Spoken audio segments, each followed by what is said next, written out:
M4 TV news కి స్వాగతం. నేటి ముఖ్యాంశాలు.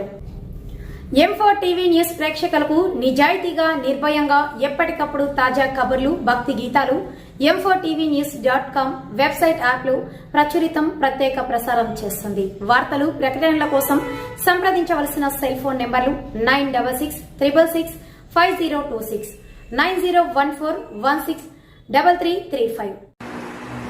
ఓం శ్రీ గురుభ్యో నమః. అందరికీ నమస్కారం అండి. ఈరోజు ఉత్తరాఖండ వాల్మీకి రామాయణం నాలుగో భాగం గురించి తెలుసుకుందాం. ముందుగా వినాయకుడి ప్రార్థన. శుక్లాంబరధరం విష్ణుం శశివర్ణం చతుర్భుజం ప్రసన్నవదనం ఛాయే సర్వవిఘ్నోపశాంతయే. గురు బ్రహ్మ గురుర్విష్ణు గురుర్దేవో మహేశ్వరః గురు సాక్షాత్ పరబ్రహ్మ తస్మై శ్రీ గురవే నమః. శ్రీరామ రామ రామేతి రమే రామ మనోరమే సహస్రనామ తత్తుల్యం శ్రీరామ నామ వరాననే. శ్రీరామ జయ రామ జయ జయ రామ శ్రీరామ జయ రామ జయ జయ రామ జయ జయ జయ జయ రామ. హరి ఓం. ఈరోజు ఉత్తరాఖండ నాలుగో భాగం గురించి తెలుసుకున్నాం. శ్రీరాముడు అగస్త్యుని పూర్వ రాక్షస వృత్తాంతం గురించి అగస్త్యుడిని శ్రీరాముడు అడిగాడు. ఈ విధంగా అగస్త్యుడు చెప్పగానే అగ్ని సమానుడైనటువంటి ఆ మునీంద్రుని పలు మారులు చూస్తూ వాడు విస్మయంతో ఆ పద్మాక్షుడు, ఏమి లంక పూర్వము రాక్షసుల నివాసమా? వెనక చాలా ఆశ్చర్యం కలిగిన మునీంద్ర, రాక్షసులు పులస్త్యమ వంశం వారినియు మున్ను వినియుంటిని. మీరు ఇప్పుడు అన్యులు గలరని చెప్పితిరి. ఇప్పటి రావణ కుంభకర్ణులు వారి పుత్రులు మంత్రులే గొప్పవారో లేక పూర్వం ఉండిన వారులే శౌర్యవంతులో చెప్పుడు. వారులెవ్వరు, వారుల పేర్లేమి, వారుల బలమంతా, ఏమి దోషము చేత శ్రీహరి వారులను లంకాపురి విడిచి పరుగెత్తినట్లు చేసిన తరిమెను.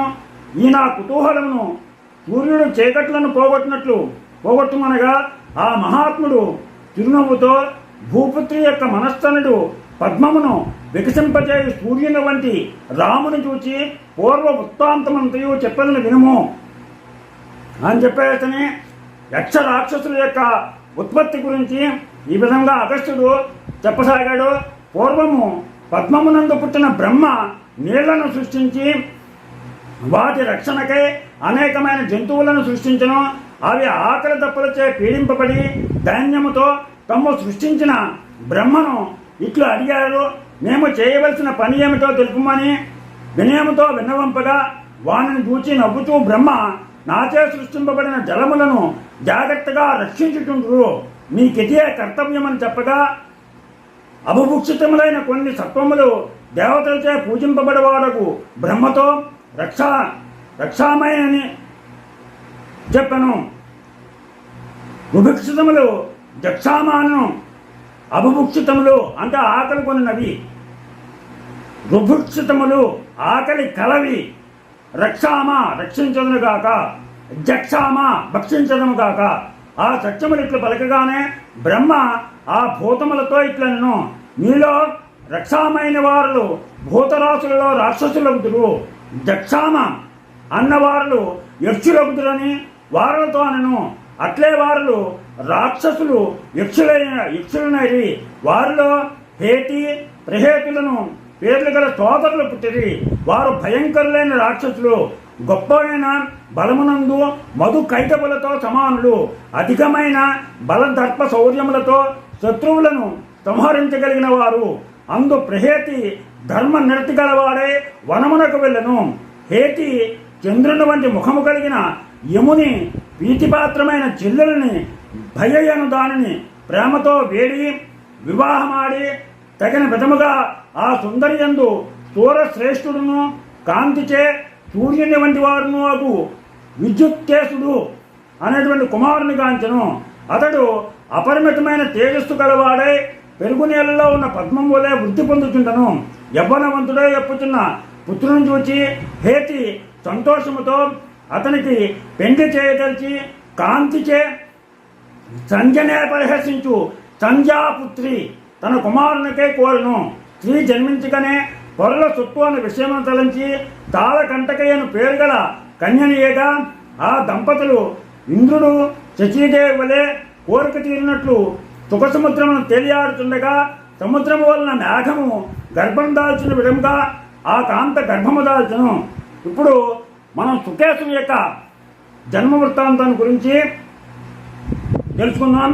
అంతటా ఆ తాళకటంకటమందర పర్వతము చెంతకు ఒంటరిగా వెళ్ళి అగ్నివలన కలిగిన గొప్పనైన గర్భమును గంగాదేవి వలె మేఘ గర్భము వంటిదైన తన గర్భమును ప్రసవించి ఆ శిశువును అందే విడిచి తాను భర్తతో రతిసుఖములు పొందు కోరికతో స్వేచ్ఛగా తన భర్త వద్దకు వెళ్ళను. అక్కడ ఆ స్త్రీ తనకు పుట్టిన బిడ్డగతి ఏమయ్యనో అని ఆలోచించడం మరచను. క్రూరాంధ్రైన ధూర్త స్త్రీలు మన్మద బాణములచే పీడింపబడిన వారై ఎంతటి పనులనైనా చేయుదురు కదా. ఆ బాలుడు శరత్కాల సూర్యుని తేజస్సుతో వెలుగుచూ తనంత తాను వేళ్లను నోటియందు గుక్కుకొనుచు పెద్దగా ఏడవసాగెను. త్రిపుర వైరియు అవ్యయుడు నాశము లేనివాడు పర్వత నివాసుడు అయిన శివుడు పార్వతితో కూడి వృషభ వాహనారూఢుడై ఆకాశ మార్గమున వెళ్ళుచు ఆ రోదన విని గౌరవ ప్రబోధములచే కరుణగల మనస్సు గలవాడై రాక్షస బాలకును చూచి అతనికి తల్లితో సమానమైన వయస్సును ఆకాశమున సంచరించు పురమును అమరత్వమును ఇచ్చెను. పార్వతియు ఆ బాలుని చూచి కరుణ అతిశయించుచుండగా రాక్షస సమూహములకు సద్యోగర్భ ప్రాప్తియు సద్య ప్రసవమును తల్లితో సమానమైన వయస్సు కలిగియుండుటయు సద్యో యవ్వనమును విచిత్రముగా దేవతలు ఆశ్చర్యము చెందినట్లు వసిగను.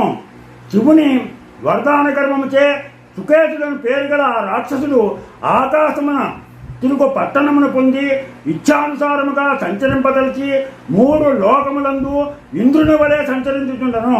జయింపరాని పరాక్రమము గలవాడును ధర్మమునందు ఆసక్తి గలవాడును సిద్ధ శ్రేష్ఠుడును అయిన సుకేశుని చూచి ప్రీతి చెందినవాడై గ్రామిని అను గంధర్వ శ్రేష్ఠుడు విశ్వావసుతో సమానమైన తేజస్సు గలవాడు లక్ష్మీదేవితో సమానమైనదియు సౌందర్యవంతురాలను యవ్వనవతియు ఆయన తన ముద్దుల కుమార్తెను ఇచ్చి వివాహం చేయగా ఆ కాంత వరముచే లభించిన సాటి లేని ఐశ్వర్యము గలవాడును మంచి నడవడిక గలవాడును ఆయన తన భర్తను దార్ఢ్యములో ఉన్నవాడు భాగ్యమును పొందిన విధముగా పొంది ఆనందానందమునందును అతడును ఆ కాంతతో కూడి మన్మధును తగు విధముగా పూజించు అంజనమును దిగ్గజము నుండి పుట్టిన ఏనుగు వలె ఆనందించుచుండను.